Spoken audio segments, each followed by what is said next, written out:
नमस्कार दोस्तों, स्वागत है आपका हमारे YouTube channel social studies of all classes.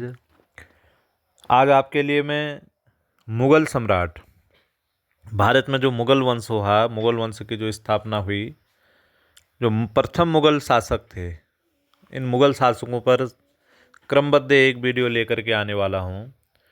शुरू करते हैं। पहला है मुग़ल सम्राट बाबर। बाबर का जो जन्म हुआ था, बाबर का जन्म 1483 ईस्वी में हुआ था। इसके पिता उमर शेख फरगना नामक छोटे से एक राज्य के शासक थे और बाबर फरगना की गद्दी पर जो है 8 जून 1494 को जो है फरगना की गद्दी पर बैठा था। बाबर ने 1507 में बादशाह की उपाधि धारण की। अभी तक किसी तैमूर शासक ने यह उपाधि धारण नहीं की थी, अर्थात बादशाह की वजह से प्रश्न आएगा, बादशाह की उपाधि धारण करने वाला प्रथम शासक, तो इसका सही आंसर आएगा बाबर। अगला प्रश्न आता है, बाबर के जो पुत्र थे, बाबर के 4 पुत्र हुए, जिनमें हुमायूं, कामरान, अस्करी और हिंदाल, ये बाबर के 4 पुत्र हुए। पानीपत के प्रथम युद्ध में बाबर ने पहली बार तुगलमा युद्ध नीति, ये बहुत इंपॉर्टेंट प्रश्न है, तुगलमा युद्ध नीति का उपयोग एवं तोपखानों का प्रयोग सबसे पहले बाबर ने पानीपत का जो प्रथम युद्ध 1526 में हुआ था, उसमें बाबर ने जो है इस युद्ध नीति और तोपखानों का प्रयोग किया था। बाबर ने जो है 4 युद्ध लड़े। भारत में जो प्रमुख रूप से महत्वपूर्ण युद्ध भारत में बाबर के हैं, उनमें सबसे पहले है पानीपत का प्रथम युद्ध। पानीपत का प्रथम युद्ध 21 अप्रैल 1526 को हुआ था। इब्राहिम लोदी और बाबर के मध्य में हुआ था। बाबर की विजय हुई। भारत में जो है जो लोदी वंश था, लोदी वंश का समाप्त हो गया और मुग़ल वंश की स्थापना इसके बाद भारत में हुई और बाबर जो है प्रथम मुग़ल बादशाह बना। उसके बाद अगला प्रश्न आता है खानवा का युद्ध। खानवा का युद्ध जो है 17 मार्च 1527 को हुआ था।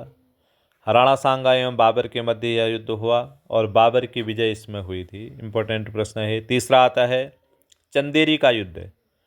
चंदेरी का युद्ध 29 जनवरी 1528 को हुआ था। मेदिनी राय एवं बाबर के मध्य यह युद्ध हुआ, बाबर की विजय हुई इसमें, यह आपको ध्यान रखना है। घाघरा का युद्ध 6 मई 1529 को घाघरा का युद्ध हुआ। अफगानों एवं बाबर के मध्य यह युद्ध हुआ था। इस युद्ध में भी बाबर की विजय रही। अगला क्वेश्चन हम देखते हैं, बाबर को अपनी उदारता के कारण से कलंदर की उपाधि दी गई थी, तो ये प्रश्न महत्वपूर्ण है।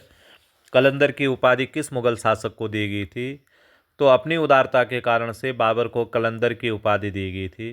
करीब 48 वर्ष की आयु में 26 दिसंबर 1930 को आगरा में बाबर की मृत्यु हो गई थी।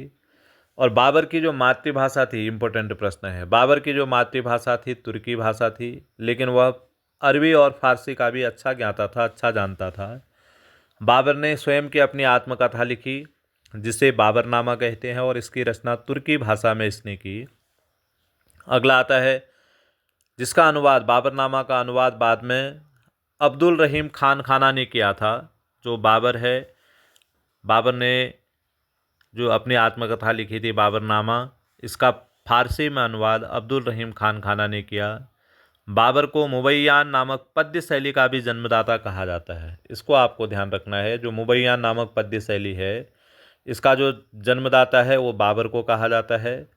और बाबर का जो मकबरा है, पहले बाबर का मकबरा आगरा में था, लेकिन बाद में इसे काबुल में बनाया गया। तो ये प्रश्न भी महत्वपूर्ण है कि बाबर का मकबरा कहाँ है, तो काबुल में बाबर का मकबरा है।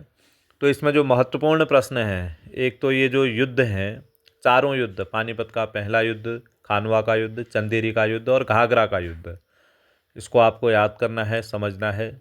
फिर कलंदर की उपाधि किसे दी गई और बाबर की मातृभाषा कौन सी थी, बाबर की आत्मकथा कौन सी थी, अकबरनामा का फारसी अनुवाद किसने किया और मुबैयान नामक पद्य शैली का विकास किसने किया और बाबर का मकबरा कहाँ है। ये मुग़ल शासक बाबर पर आधारित महत्वपूर्ण प्रश्न हैं। मेरी कोशिश ऐसी रहेगी कि बाबर, हुमायूं, अकबर, इन मुग़ल शासकों का क्रमबद्ध आपके पास एक सीरीज़ लेकर के आएँ। उसके बाद एक हम प्रश्नोत्तरी तैयार करेंगे। उस प्रश्नोत्तरी आपको उसका आंसर देने पड़ेंगे, इसलिए इनको समझना बहुत ज़रूरी है। बहुत बहुत धन्यवाद।